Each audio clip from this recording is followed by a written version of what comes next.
This was the night of the 2020 John Stossel expose, I think they were doing, when David Schultz slapped him backstage. Do you remember the fallout from this?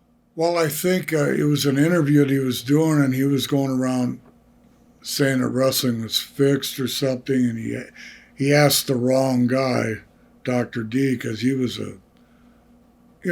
I've seen him at Comic Cons 5-6 years ago, and he's a mellow guy, and I was always a good friend with him.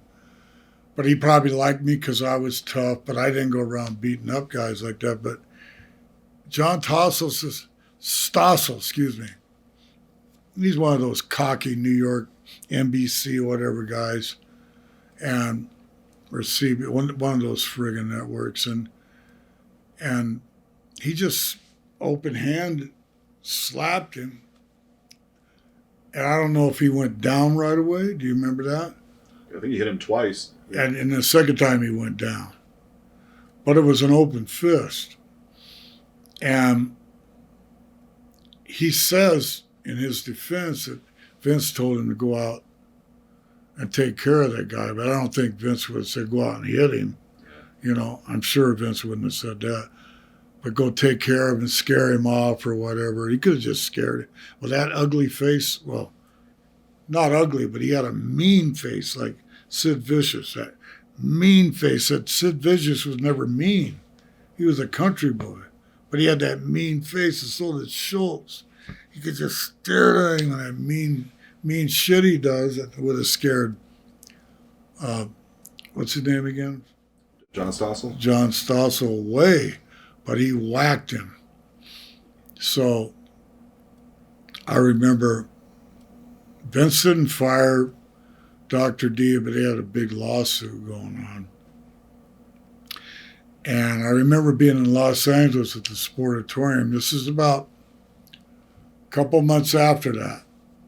Dr. D wants to work with Hogan. They were friends, and he wanted to get back in the mix with Hogan. So there was something going on in the ring out there, and he was out there watching it, and he decided he's going to make his own angle.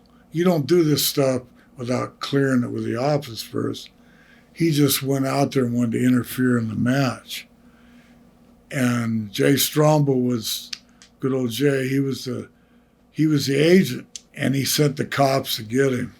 And they took him down and they drug him back.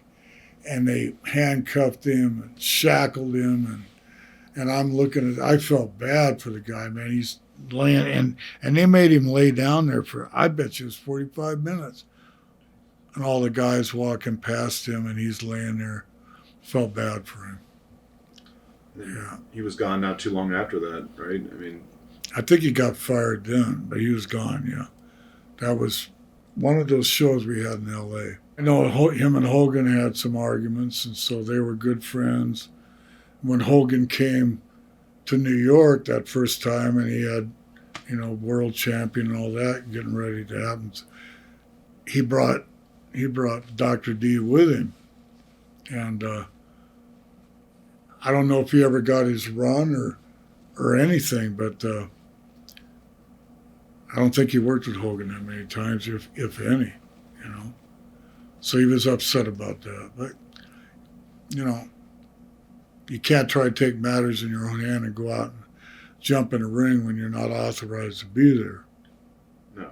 I've had people tell me, well, why don't you just go out there and do that? Yeah, and you'll be blackballed from the business, You don't do that. Who's ever running the show, independence is different. Anything can happen there, but a big company like WWF or E or NWA or all that stuff back there, you couldn't do that. But they blackball you, just wouldn't book you anymore. So you have to respect the promoter. He's the one that spent all the money to try to draw the crowd, paying for the TV. You gotta honor that.